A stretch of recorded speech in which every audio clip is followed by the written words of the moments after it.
Nah, kalau orang mau mendatangkan khusyuk, pahami tafsirnya, bacaan-bacaan. Yang mudah sajalah, yang rukun dulu Al-Fatihah. Alhamdulillahi Rabbil Alamin.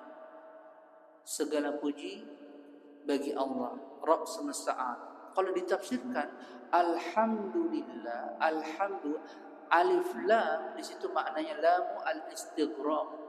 Ya, maknanya seluruh puji-pujian itu hanya lillahi adatul hasr, hanya milik Allah semata.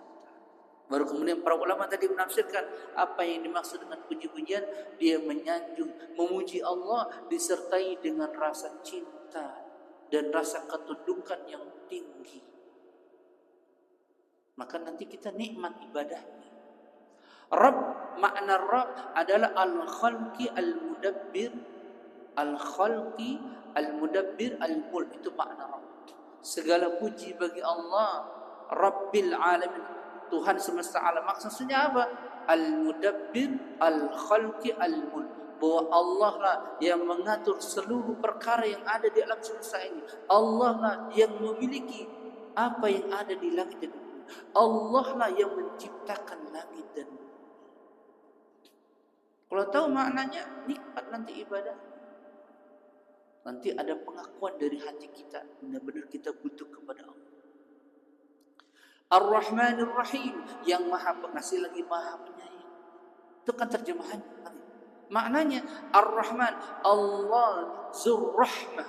Allah rahmatnya luas. Bahkan kasih sayangnya Allah kepada orang-orang yang tidak beriman pun Allah berikan rezeki yang luas. Enggak pandang bulu, diberikan rezeki yang luas. Bahkan kebanyakan orang-orang kaya bukan orang yang beriman, ya kan? Bukan orang yang beriman. Allah berikan rezeki. Dan itu untuk seluruh makhluknya. Ar-Rahman, Ar-Rahim, Allah mengkhususkan, mengayomi, menyayangi, memperhatikan kepada hamba-hambanya yang beriman kepadanya. Dengan apa? Dengan taufiknya, hidayahnya, penjagaannya dari perkara ke perkara yang terjatuh kepada kemaksiatan. Allah jaga jangan sampai terjatuh hambanya kepada kemaksiatan. Ini rahmat Allah yang dikhususkan untuk orang-orang yang beriman. Itu kalau bahas tafsir begitu, baca Al-Fatihah, nanti akan menimbulkan kekhusyukan. Malik Yaumiddin, Malik yang menguasai, yang merajai. Yaumuddin ditafsirkan oleh para ulama adalah hari kiamat. Hari kiamat namanya banyak. Ada Yaumul Qiyamah, Yaumul Jaza, ada Al-Haqqa, ada Al-Qari'ah. Hari kiamat namanya banyak. Di antaranya dikatakan Yaumuddin, hari Al-Jaza, hari pembalas. Yakni Allah ketika terjadinya hari kiamat adalah yang mengatur segala urusan ketika terjadi. Semuanya urusan Allah yang menguasai. Kalau ngerti makna ini, maka akan kuat hati kita ini. Iyyaka na'budu wa iyyaka nasta'in. Iya, hanya kepada Engkau. Makna iya itu mendatangkan, menunjukkan adatul hasr, yaitu ada lafaz hanya. Na'budu, kami beribadah, yaitu wahai Allah, hanya Engkaulah satu-satunya yang kita ibadahi. Itu maknanya. Yakni seluruh ibadah yang kita kerjakan, dari sholat kita, puasa kita, baca Quran kita, zikir kita, seluruhnya diperuntukkan hanya untuk Engkau. Nasta'in, dan hanya kepada Engkaulah kami minta pertolongan. Setelah kita beribadah, kita minta tolong kepada Allah atas berbagai macam ujian, atas berbagai macam masalah. Baru ketika baca itu, hendaklah kita berdoa. Doa, ya Allah, bantulah hamba dalam masalah ini, tolonglah hamba dalam masalah begini. Kalau baca seperti itu, maka salatnya nanti jadi nikmat. Ihdinas siratal mustaqim, tunjukkanlah kami kepada jalan yang lurus. Ini diulang-ulang dalam salat. Tunjukkan kami, tunjukkan kami. Maksudnya apa? Litaukid, menguatkan. Setelah kami lurus, maka istiqomahkan kami. Setelah kami istiqomah, maka kuatkanlah, begitu. Jadi dia selalu meminta kepada Allah atas seluruh ibadah yang ia kerjakan. Jangan ujub maksudnya. Jangan sombong dengan ibadahnya. Karena semuanya itu kalau bukan dibantu oleh Allah, nggak mungkin orang bisa beribadah. Al-mustaqim, jalan yang lurus, dijelaskan oleh para ulama. Jalan yang lurus adalah jalannya Al-Quran, jalannya Islam, jalannya Sunnah, jalannya Abu Bakar dan Umar. Itu tafsir para ulama.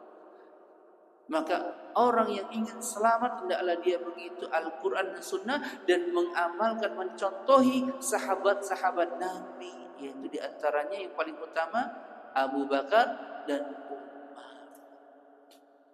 Baru siratal ladzina an'amta alaihim, jalannya yang telah engkau berikan nikmat kepada mereka. Dijelaskan oleh para ulama, ulaikal ladzina an'ama Allahu alaihim minan nabiyyin was-siddiqin wasyuhada'i was-shalihin. Mereka itulah orang-orang yang dari kalangan nabi, yaitu orang-orang yang telah diberikan nikmat siapa?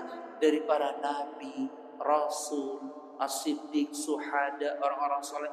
Itulah orang-orang yang telah Allah berikan nikmat kepada mereka. Nikmat apa di sini? Iman, bukan nikmat harta. Iman. Ghairil maghdubi alaihim waladdallin, bukan jalannya orang-orang ghairil maghdub, bukan jalannya orang-orang yang dimurkai. Waladdallin, bukan jalannya juga orang-orang yang disesatkan. Siapa yang dimurkai? Siapa yang disesatkan? Dijelaskan oleh Nabi sallallahu alaihi wasallam, al-maghdub, orang-orang Yahudi. Orang-orang Yahudi dimurkai oleh Allah. Kenapa? Dia berilmu tapi menyembunyikan ilmunya. Dia tahu Nabi Muhammad Nabi terakhir tapi tidak mau mengimaninya. Dia tahu Al-Quran itu kitab suci yang terakhir, nggak mau beriman kepadanya. Yahudi bahkan membunuh kaum muslimin seperti di Palestina. Makanya dilaknat oleh seluruh manusia. Yahudi dilaknat, dicaci maki, membantai anak-anak kaum muslimin waliyahzubillah sampai sekarang. Karena orang Yahudi selain dari sukunya dianggap budak, kayak kita ini budak, boleh dibunuh, boleh diambil harta bebas. Berlakunya hukum nanti, hukum-hukum kisas itu hanya pada sesama mereka Yahudi.